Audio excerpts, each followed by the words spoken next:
আসছি পরবর্তী খবরে। বাংলার নির্বাচন বুলেটে নয় ব্যালেটে হওয়া উচিত। অবিলম্বে সেই পরিস্থিতি তৈরি করা প্রয়োজন। বাংলার ভোট নিয়ে এমনই প্রতিক্রিয়া রাজ্যপালের। এই প্রসঙ্গে দিলীপ ঘোষ জানান, গণতন্ত্র মানেই ব্যালট, না হলে বুঝতে হবে প্রস্তুতি স্বাভাবিক নেই। অবশ্যই গণতন্ত্র মানেই ব্যালট, আর যেখানে ব্যালট নিশ্চিন্তে চলতে পারে না বা লোক ব্যবহার করতে পারে না, বুলেট আনতে হয়, তার মানে সেখানে পরিস্থিতি স্বাভাবিক নেই। সেই জন্যই পরিবর্তন চলবে।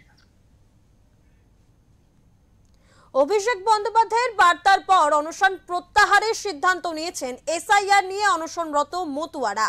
এই প্রসঙ্গে বিজেপি নেতা জানান, এতদিন তো মমতা দিদির ওপর আস্থা রেখেছিলেন তারা, কিন্তু দিদি তাদের নিয়ে রাজনীতি করে এসেছে। মমতা দিদির উপরে আস্থা রেখেছিল ওরা, উনি তো ওদেরকে মতুয়া বানিয়ে মতুয়া ভোট ইত্যাদি রাজনীতি নিয়ে এসছেন, আগে তো ছিল না।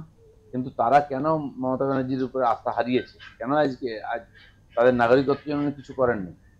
অন্যান্যদের অনেক কিছু করেছেন, ওনাদের নাম নিয়ে খালি রাজনীতি করেছে, বড় মার কাছে গিয়ে প্রণাম করা, নিজেকে মতুয়া বলা, এই যে রাজনীতি করেছেন উনি মতুয়াদের সঙ্গে, তাই মতুয়াদের মধ্যে বিশ্বাস চলে গেছে।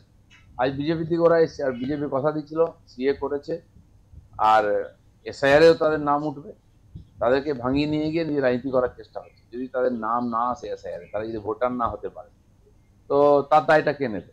কেন কিছু লোককে ভরকে করছেন, বাকি পুরো মতুয়া সমাজ এই দেশের সংবিধান মেনে গণতন্ত্রের সঙ্গে আছে। তারা এসআইআরও ফর্ম ফিল আপ করছেন, তারা সিএরও ফর্ম ফিল আপ করছেন।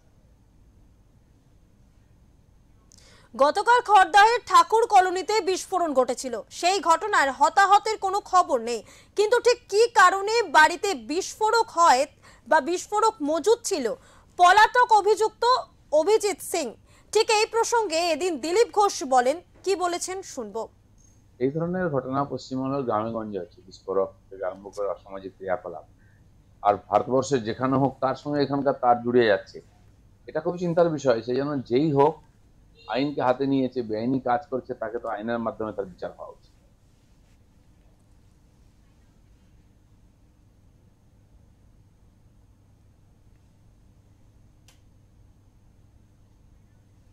কলকাতা থেকে শান্তনু বন্দ্যোপাধ্যায়ের রিপোর্ট, ওঙ্কার বাংলা।